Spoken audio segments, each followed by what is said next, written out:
All right, Can Talks. Insight equals inspiration. So my book was The Butcher Boy by Patrick McCabe, and what I'm going to be talking about is the descent into insanity, or my main character, Francie Brady's descent into insanity. So just a brief summary of the story so you know what's going on. Francie Brady has grown up in a very dysfunctional home all his life. His dad's a raging alcoholic, and he abuses his mother, but his mother and Francie both don't really have the courage to do anything to the dad, so the dad just continues on like that. However, Francie does have solace outside the home in his one friend, Joe.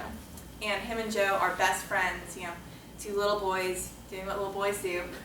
And one day, a new kid named Philip comes into the picture. Philip and his mom have just moved into the neighborhood. And Francie and Joe don't really like Philip at this point. They tease him all the time. And one day they decide to steal his comic books. And the day they steal his comic books, Mrs. Nugent goes and yells at Francie's mom and calls the Brady family just a bunch of pigs. And that really hits Francie hard. And so that's the point where he starts kind of like getting this obsession with pigs. And so that's one of my topics is obsessions. So he starts becoming obsessed with Philip and the pigs, and that ultimately leads to his insanity. So when he's talking to people, like being a pig is his go-to insult, and his psychopathic obsessions and his mother's suicide, as you heard earlier, the mother eventually commits suicide, all lead to him doing these awful acts of violence. And so Francie Brady, he has all the signs of being a psychopath and a serial killer, but because of the way the book is written, because it's written from his point of view, his stream of consciousness, so he justifies everything he's doing. So it's not until you pull away from the book you realize, oh, this kid's kind of crazy, So it's these little things like that just kind of put him over the edge. And so one of the first things he does that is kind of crazy is he breaks into the Nugent's house, and he takes pig blood and writes pigs all over their walls and just totally trashes their house. And he obviously, I guess maybe not so obviously, but he gets caught, and he is sent to an industrial school kind of thing run by priests where he's molested by one of the priests and then gets sent back. But that's a whole other story. And then, and you start seeing him take a lot of other dark turns. So after the break-in, he starts working at a butcher shop, hence the name The Butcher Boy.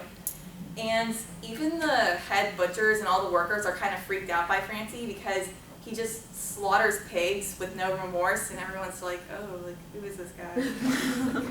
And he finally, the last dark turn he really takes is when he kills Miss Nugent in a very violent, gory way. And at this point, he's just totally insane. He's led his obsession with pigs and his revenge toward the Nugents.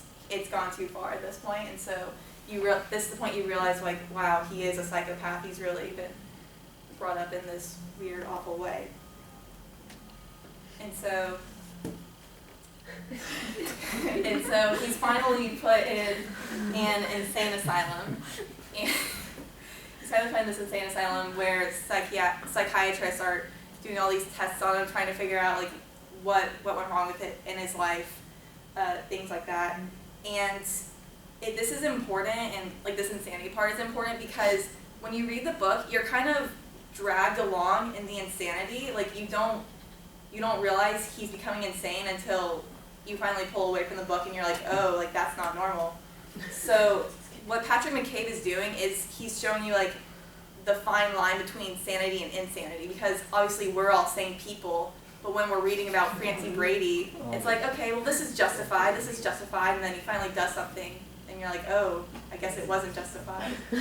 So it just goes to show, what is the line between sanity and insanity, and how easy it can be to cross it without really knowing.